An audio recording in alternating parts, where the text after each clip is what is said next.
You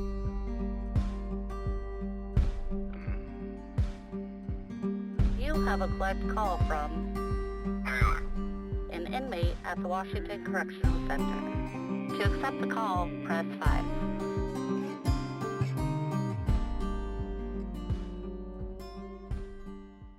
There's nothing like waking up to the sound of clacking and buzzing as the doors crack in the morning after count clears. Waking up to the reality of life in prison. For some, it's just a stop along their journey, a milepost, an experience. For others, it is a revolving door, in and out, and that's their way of life, stuck in the cycle, pulling and eating away at them. And then for some, it becomes their destination, as the hammer came down and that judge issued them a death sentence. The slow way, by way of life in prison. This is The Life of a Lifer by Taylor Conley. Keep on walking down the line. Keep on walking down the line. Keep on walking down that street. Keep on walking down the line. Hello, friends and family. How you doing today? Welcome. This is Taylor Conley here on The Life of a Lifer. I just want to talk a little bit about the event that went down on Monday, January 20th, Candlelight Vigil, first in history of Washington State at the Capitol building in Olympia, Washington, where over 400 people came out in support of ending mass incarceration, specifically ending life without the possibility of parole. You know, as your boy here, yours truly, is currently serving a life without the possibility of parole sentence. This had a profound effect on me. I got to listen to some of the speeches that took place there, and it was even on the news on King 5. You can check it out. My boy Caleb Twidwell went up there and sang the song we wrote, So Cold, in prison, and this thing was something that impacted me. It even brought a tear to my eye. It was so touching. I actually had a speech that was pre-recorded that was able to play and introduce the song beforehand, and that was a great honor. The Prison Voice, if you check them out, prisonvoice.com, are doing some great things in this space, and they want to do more events, so I look forward to being a part of that. As we have our new magazine coming out inside Design Conviction, the magazine, which has my dude Seth Anthony on the cover of it. He's about to drop his new album, 2020 Vision. I just appreciate everything he's doing. He's really supporting what we're doing, showing us a mad love, and we're working on a project. He's going to be doing some of my music, and we're going to do some music together, some stuff that I wrote. I'm really excited about that. We got some fun and entertaining as well as very powerful messages that are coming out. Just real stuff from real people that are forgotten about, people that are serving the rest of their lives in prison, and they lit 1,300 candles for all those people in Washington State that are sentenced to die in prison. And that just means a lot. And I want to give a special thank you also to OGO Myth. You can check out his Instagram, OGO Myth, I believe is what it is. He is somebody who came out all the way from West Virginia to support me and support the movement of ending mass incarceration. The things that he is doing out there, he served a bunch of time as well, and he came and performed a couple of his songs. I really appreciate this guy, and I look forward to doing more things with him in the future because he really believes, he sees the vision, and he's a person that is involved in what's going on, a person that understands the struggle and sees the capacity for change that us individuals that are incarcerated have. So I really appreciate everything. I appreciate all the support, all the love, and I just want to continue to move forward with this and continue to try to break the cycle of sending people back to prison over and over again and just locking people up and throwing away the key, because that obviously isn't the answer. At this time, we got a special guest coming on, and and I look forward to hearing what he has to say. All right, so we're going to go to the line, and today we got a special guest on named Al-Amin, and this guy is a very prolific individual who I can't wait to introduce to you. When I heard about him, I was captivated by his story, and this guy is very well spoken. I could tell that he's definitely intelligent, and he has something to say. So let's go to the phones, and Naeem, are you there, brother? I'm here, Taylor. Hey, man, glad to have you with us today. Thank you for having me. Thank you for the kind introduction. First and foremost, I want to say Happy Martin Luther King Day. It's a pleasure to be on. Oh, for sure, bro. For sure. I really appreciate you coming on, taking the time out of your day. I know you got a lot of things that you're doing right now, and it's really a pleasure and it's an honor to have you here. So, you know, just kind of tell us, like, what are some of the things that you got going on? Let's get a background story on who you are. Who is Naeem Al-Amin? Great question, Taylor. Naeem Al-Amin, I'm actually a formerly incarcerated citizen. I've had a historical interaction with the criminal justice system. My most recent interaction, though, has been one that has fueled my growth and development in a direction that I've been able to inspire others to be the best version of themselves. The situation was such that I was released March 22nd, 2018. I was released after serving a 60-month sentence for conspiracy to distribute cocaine. I was not the target in that situation. In fact, my cousin was the target. And so the detectives came to me and asked me to turn state evidence. And so I refused. I told them that I didn't have anything to do with the case and I couldn't help them. And so ultimately he was released and I went to prison. While I was in prison, I decided that I wanted to advocate for criminal justice reform, but I didn't want to do it in such a way that it was associated with like hostility or activism.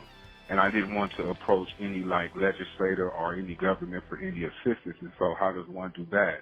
And so that's where Swag Inc. was born. And so Swag Inc. stands for Serve, Witness, and Give Guidance. Inspiration never ceases. And so upon my release, it was a lot of adversity while I was incarcerated, but upon my release, I was released homeless. I was geographically displaced. My parole officer created 5 administrative errors in my interstate compact, which would prolong my homelessness. In lieu of that, I knew that I had my 2 business plans that I wrote. I had my books that I written in prison, and I had a flow chart that I had written, letters to incarcerated brothers. So nevertheless, I used this material to be my compass. So I crawled into UPS as a unloader. I got hired as an unloader, and in 45 days, I was promoted to supervisor, or training supervisor, so I trained new hires. About 5 months after that, I was promoted to human resources, where I would become a hiring supervisor. So now I had an opportunity to learn UPS, the culture, learn the philosophies, learn the branding, and it was an awesome experience because UPS is an inclusive brand, and UPS is more concerned with the growth and development of their employees. In that vein, I learned that they have a neighbor-to-neighbor program. And so I was able to get a sponsorship with my nonprofit that I would ultimately create, Swag Inc. What Swag Inc. does is advocate for criminal justice reform, ending mass incarceration, youth mentorship, and entrepreneurship. We do that by UPS employment opportunities, as well as some of the workshops that we host. But if you have any questions. That sounds incredible, man. To go from just about less than 2 years ago being incarcerated to today being the founder of a nonprofit business and a person who's moved up in the business of UPS and now being able to give back and help others through mentorship, as well as being able to spread the message to try to reduce this mass incarceration that plagues our country. We're like the #1 highest incarceration rate in the world by leaps and bounds. I believe we're like 4% of the world's population, yet we incarcerate 25% of all the incarcerated people in the entire world. Basically, like, with what you're doing and your approach to it is something that I picked up on and something that I recognize, because that is the similar type of approach that we are taking, though we are trying to work with legislators to move some of these laws in a more positive direction to where it gives chances to people, because I believe that in order to end the mass incarceration, the laws have to change at some point. And so being able to really impact people on a foundational level the way that you guys are through your company, you said it's called Swag Inc.? Yes, sir. Swag Inc. Serve, witness, and give guidance.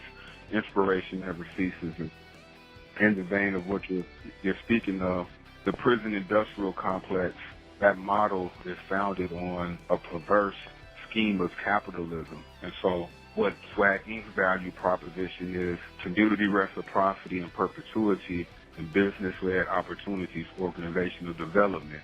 We came to this philosophy during my interactions with being homelessness, being geographically displaced, not knowing the terrain, not having prior relationships to fall back on, not knowing where the resources are. So these are the adversities that I face, but because I have reduced these things to writing during my incarceration, for me, I was able to connect to organizations such as Determination Incorporated, who help formerly incarcerated citizens become entrepreneurs. And so now I had a safe place that I could go to and nurture the things that I've written in prison. And so that was an 8-month workshop that I participated in over the course of 2 years, as well as Miracles of Innocence.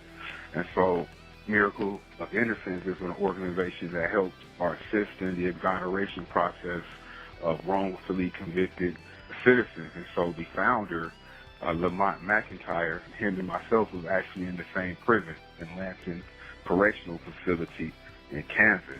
And so Lamont, he served a 23-year sentence for a crime he didn't commit. And so he was exonerated, and so he created this organization, Miracles of Innocence. And so being able to work with him, as well as technological mentorship by Marcus Bullock. And so Marcus Bullock is the founder of Flickshop. Flickshop is an app that he created that allows incarcerated citizens and their loved ones to be able to send postcards to each other. And so Marcus was incarcerated, serving 25 to life sentence. He was able to get exonerated, and so I met him. He was the guest speaker at the first Determination Inc. entrepreneur competition for formerly incarcerated citizens. And so it's been a lot of community reciprocity that's also allowed me to excel. That's what we need more of. And so we have it. We need more of it, though. Absolutely, man. The more support and the more formerly incarcerated individuals that get out and don't forget about what they left behind and work towards making a better future, the more of it that we are going to get. And I see the more people that I talk to by doing this podcast, The Life of a Lifer, that I'm finding that there's more and more people that, like I interviewed some people recently, this guy named Magnetic. He had 600-year sentence, and he ended up getting parole after 25 years. I believe it's in Virginia, and then I think he's in New York now, and he's doing some similar type of work. And these examples of people that do 20, 30 years in prison, or even just a short amount of time, and they find themselves. They have taken what they've learned, how they've grown, especially when people are really young. The brain science behind underdeveloped Absolutely. That's significant. It's real. As they are young. Absolutely. And become incarcerated, and then they don't develop until later on, after either, they say it's under 25 until your brain is fully developed, but once you become incarcerated, and especially if you've spent significant time in juvenile throughout, the different factors of growing up, and that youthfulness stays with you longer. But then after people grow up and they see things differently and they mature and things start to happen and you become an adult, things change. And a lot of those people are stuck in prison. Like I know a guy that I've known for a long time that's been in prison almost 40 years now. He was incarcerated at the age of 22. When this guy is not the same guy that he was even just 10 or 15 years ago, but after developing and growing, and now this guy is a leader of positiveness within the prison system and interacts and does self-help programs and leads them and trying to make an impact on the younger generation and say, hey, this ain't where it's at. This is not what life is about. Let's take a look at these things that we can maybe instill in you, and hopefully I won't see you come back here again.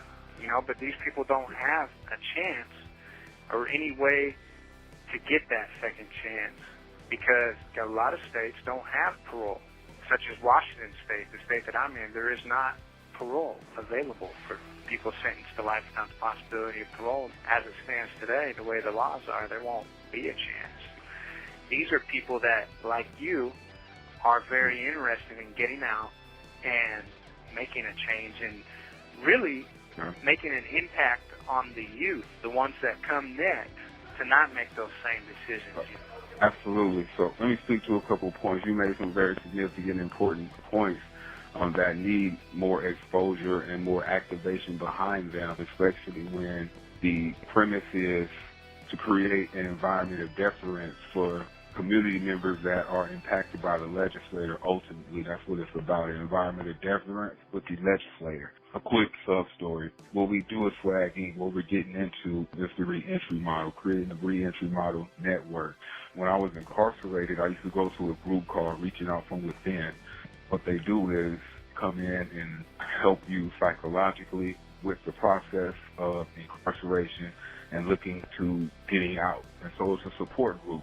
What they want to evolve to is having employment services and the supportive services connected to reentry. And the president reached out to me. He was at one of the competitions that I was in, entrepreneurial competitions.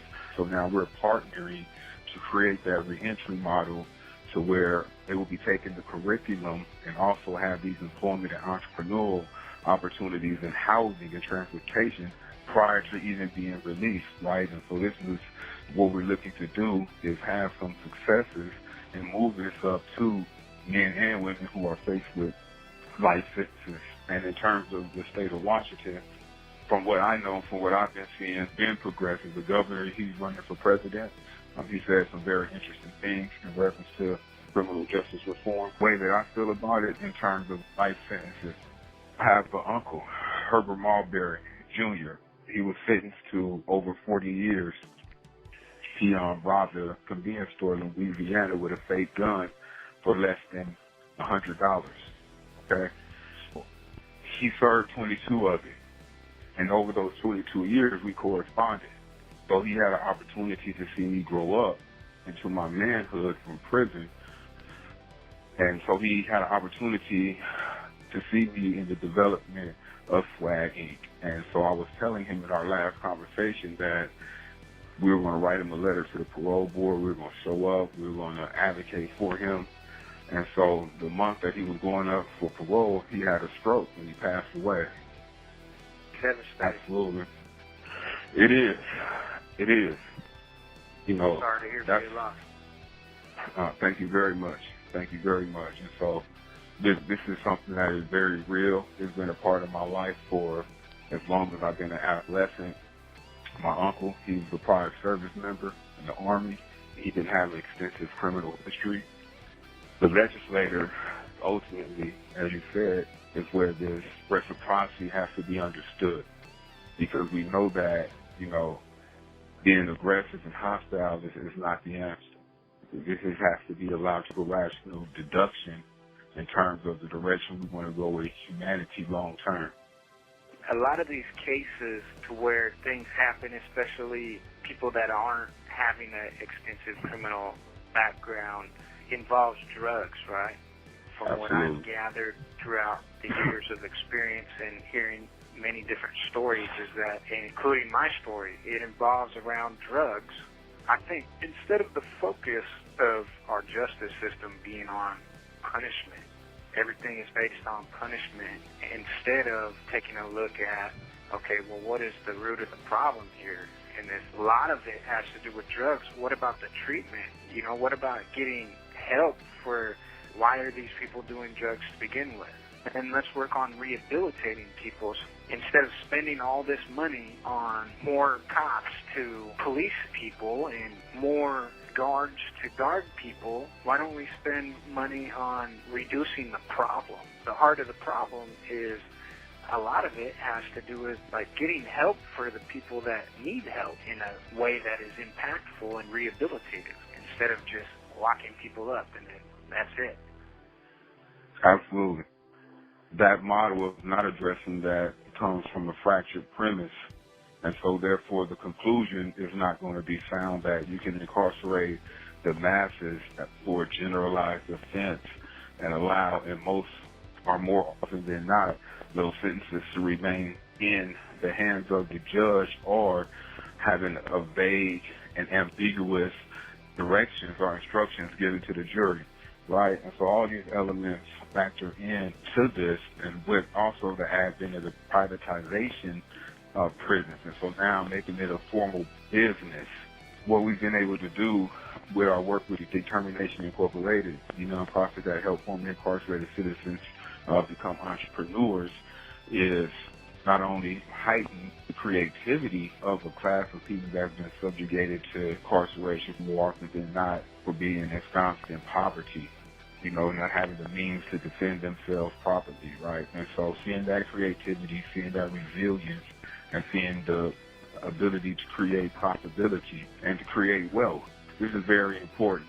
And so the tie-in is that if we can take away, or if we can look at, in these cases, the elements of drug use, as most cases are, some element of drug use, very significant. If we can move to doing that, then that means that we can turn this into a therapeutic situation, and we can rebrand this whole model of incarceration.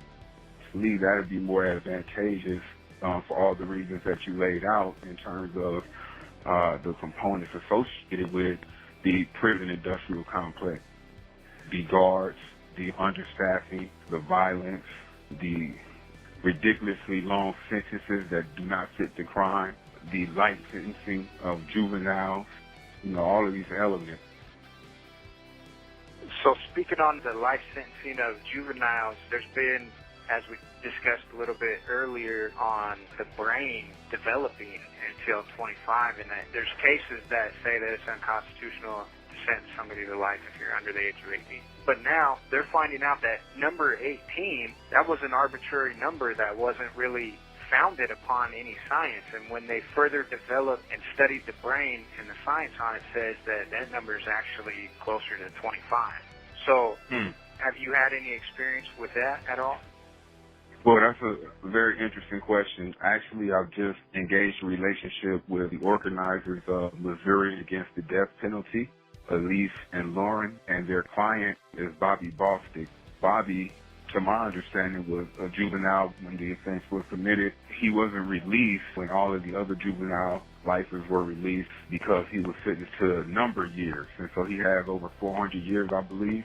But what he has done is created a curriculum to advocate for youth not to put themselves in a position of incarceration, but the medium that he uses is adolescence, because essentially that's what he is, as you mentioned earlier, that time changes, that is relative, and that those progressions and those landmarks are not met as they would be met in a regular social environment. That's one of the things that elites speak about, is that brain development and that personality associated, with different stages. And so for me, it's new terrain with that regard, but I am aware of that the brain is not fully developed until 25 scientifically, right? If that is true, then you have decision makers that are adolescents and youth, you holding them accountable to laws situated for presumably ones that have progressed past that 25-year mark. Exactly, and there is some states, such as, I know for sure that California, quite progressive state, has changed their state laws to raised that bar from 18 to 25 already.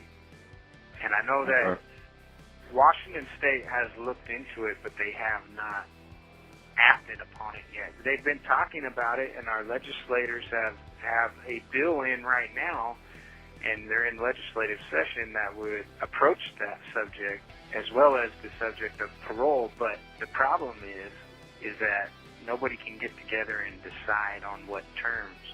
They can't agree upon what is the best way to do it, and they want to make it quite limiting. Okay. I do understand that there has to be qualifications that are met, and everybody probably will not qualify for this. However, to make it so limiting to where people don't even get a hearing to be heard, I think is not fair. We just had this Candlelight Vigil in Washington, and it was at the Capitol building, and they lit a candle for there's 1,300 individuals in Washington State incarcerated currently that, as of today, their sentence says they will die in prison. So inevitably they will die. I'm one of those candles that was lit. So to show support of, hey, we need to do something. We can't just keep locking these people up, especially the way that you had discussed about this brain science stuff with the people that you're familiar with. That, I believe, is something that needs to get more attention. It's something that really needs to be discussed about and acted upon, because I've seen it time and time again with people that I know personally, and myself included, because once I learned about that and I really analyzed my life, and because I was 20 years old when I was incarcerated and I received a life sentence. I look back. Tell me more of your story, please. I actually myself am wrongfully convicted of the crime of aggravated murder, which what was said was that it was a premeditated murder which took place in the course of a robbery and or burglary revolving around drug scene. I'm still appealing and working towards fighting that. I don't make any excuses for the things that I was doing bad stuff. I was not a good person, but I was very underdeveloped as a person, and I didn't care a lot, and I did a lot of drugs. I put myself into situations that got me into that situation, so ultimately I don't have anybody to blame but myself for where I ended up at. I just feel strongly that I know I did not commit the crime that I got convicted for. The crime has to actually fit within the elements of the law for that statute, and it does not. And so, therefore, they have these things called time bars in the law. And in Washington State, the time bar is 1 year. So even though I have all these issues, could be litigated, and each and every one of them would overturn my case on its face if it wasn't for that time bar. But when I file something, they just come back and say, well, you're time barred. They don't even address the issue at hand. Even if it's a constitutional issue, they still don't even address it. Yeah, the time bar element is ridiculous. There's a lot of men and women that are in that predicament, and that's unfair. You know, it goes back to approaching the legislators. I mean, we have all of the data, all of the information, the other models from different countries. It blatantly lets you know that it's about money, ultimately. Right. Because if I would have had an attorney that I could have relied upon to point these out in the beginning, if I would have had the money to be able to do that, I didn't have the means to be able to do that, I would have been able to have my case retried. I would have got a new trial. However, I didn't have a good attorney. I wasn't able to afford one. So by the time I was able to figure out what the real issues were, I didn't know how to argue it myself when I did it on my own, or when I had the state-appointed attorney that didn't even raise the real issues that were in my case. Absolutely. And all that stuff, it boils down to money, right? At the end of the day, if you got money to be able to hire a proper defense, you're much more likely to receive a more fairer sentence or have the facts found out and not get buried away in the system. And this clearly violates the Eighth Amendment.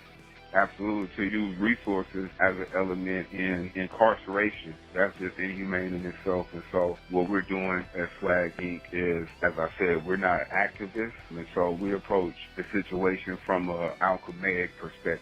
We encourage our client, or the people that we serve, to have a vested interest in their growth and development. But we do approach elected officials, business leaders in a sophisticated manner so that they will give us their ear, right? Ultimately, we want to develop a conversation around every point that's been raised since we've been speaking, right? Because it affects us all. You have 1,003 individuals with a life sentence without parole, and then you have elements, as you said, being time barred and other elements that they use to disenfranchise incarcerated citizens. This is what we need to be taking a look at, as you said. I mean, I'm with you. That's what we will be advocating for as long as we are in operation, for sure. Yeah, just to touch back on the thing of youthfulness a little bit is like, at 20 years old, it took me all the way up until the point of about 26, 27 before the light really turned on, before I really started to see things differently. And it was through the trials and tribulations of prison and all the different things that come along with that. And then really just finding love. I found somebody that impacted me in my life, and I ended up getting married while incarcerated, even though I'm serving a life sentence. So that right there kind of changed my perspective, as well as artwork. I became an artist, and I really just started to view things differently, and then I started to get into education and being able to do things. I did it on my own. There wasn't any other factors in it, but just things that I did, and I was able to change my perspective. And once I changed my perspective, the sky was the limit for me. I've done a lot of different stuff with my time that is positive and continue to do it, and that's why I'm reaching out here on this platform. And the main platform that we made is called Designed Conviction. If you've looked into that at all, basically what we're doing is we're reaching out to people and trying to share their story. We have 2 magazine publications that we currently put out, and we send one out that goes out to prisons across the country, and we look to share inspirational stories of people that have gotten out after doing incarceration in different organizations, such as ones like your organization, the SWAG Inc., and share that with people. So with moving in the same direction, the more organizations and the more people that unite together and move together is the way that things will actually get changed, I believe. Naeem. Absolutely. Thank you. I just want to intimate that for anyone that is returning from incarceration, I am able to provide a referral to an active handling physician through UPS. They can contact me at NALAMIN@UPS.com, and I can create a referral. That's what we're able to do at this point, and so we can do that anywhere in the nation. Man, that's pretty amazing right there. I definitely want to get that information out as far and wide as possible. I really appreciate what you're doing, and I just got one last question for you. We kind of touched on it quite a bit already. Your actual stance and what you think about life sentences. In terms of the life sentence, there's been a robust number of nonviolent and drug offenders receiving life sentences. And then there's also violent offenders receiving life sentences. Like, that model is not always fair. And so you have some offenses, someone will receive, 15 years, and someone receives life without parole for the same offense. We have to really take a look at that, and also the ability to grow and develop while incarcerated and to do phenomenal things, such as the Tookie Williams that was incarcerated in Los Angeles, serving a life sentences, that was a nominee for the Nobel Peace Prize, that wasn't given an opportunity to have his execution stayed by Arnold Schwarzenegger, which was clearly a bad move. In that way, I'm not for the life sentence, but I do believe that it should be appropriate to the offense if it is handed out, for sure. Right. Okay. Well, thank you.